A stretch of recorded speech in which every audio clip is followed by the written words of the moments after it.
C'est le moment de se tourner vers vous, Laurence Théatin, bonjour. Et cette semaine, notre fenêtre sur l'outre-mer s'ouvre sur les lagons polynésiens. Vous nous emmenez sur un bateau qui est unique au monde. Oui, alors est-ce que vous savez combien d'îles comprend la Polynésie française? Oh là là, quand il y a des quiz, on a toujours peur d'échouer. Non, c'est vrai. Allez-y, Allez, Maria, dites-nous. Alors, 118 îles. Voilà, 118, Voilà, j'allais vous le dire, exactement. entre 115 et 120. Et elles sont réparties sur 4000 km, plus de 4000 km². Ouais. Et donc, c'est une immensité qui a donné l'idée à des chercheurs du CNRS basés à Moorea de créer effectivement un bateau qui n'existe nulle part ailleurs. C'est une première mondiale et je vous propose d'embarquer à bord avec Sybelle Pichard et Erwan Poutorou de Polynésie la Première. On y va. Le Nohou est le dernier né de la flotte du Criob, un bateau innovant qui marque les 50 ans du centre de recherche. Parfois, c'est un bateau qui est d'ailleurs en catégorie 5 comme un bateau et qui dépend de la marine. Et puis parfois, c'est un laboratoire sur pilotis dans lequel on va pouvoir travailler comme si on avait une plateforme fixe et permanente sur le récif, mais qu'on va pouvoir, transporter sur les endroits que l'on préfère en fonction des questions scientifiques.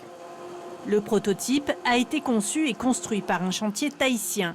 Grâce à ses pilotis amovibles, le bateau devient plateforme. La houle n'a plus aucun effet sur lui. Il peut accueillir jusqu'à 10 scientifiques. Parfois, on va vouloir travailler sur le corail et la ponte du corail. Parfois, on va vouloir travailler sur le comportement de certains poissons qui sont au niveau d'une patate corallienne. Parfois, on va vouloir travailler sur le comportement, par exemple, des cônes avec leur activité nocturne. Et donc, l'intérêt de ce bateau, c'est en fonction des questions scientifiques, d'aller se positionner où c'est le plus intéressant d'étudier ces processus-là. Même si le récif corallien polynésien est l'un des plus préservés au monde, il n'échappe pas au dérèglement climatique. Un écosystème sentinelle sur lequel veillent les scientifiques du Criob depuis maintenant un demi-siècle. Oui, et les scientifiques du Criob travaillent en ce moment sur le venin d'un cône qui est endémique à la Polynésie, qui s'appelle le goguini, en référence au Gauguin. Alors, selon leurs études, l'un des constituants du venin serait un puissant antidouleur, très puissant antidouleur, et un excellent cosmétique tensio-musculaire, vous savez, pour Ça va faire tirer les plaisir à rides. Laurence. Alors, je vous propose d'écouter ces explications sur les vertus antidouleurs du venin.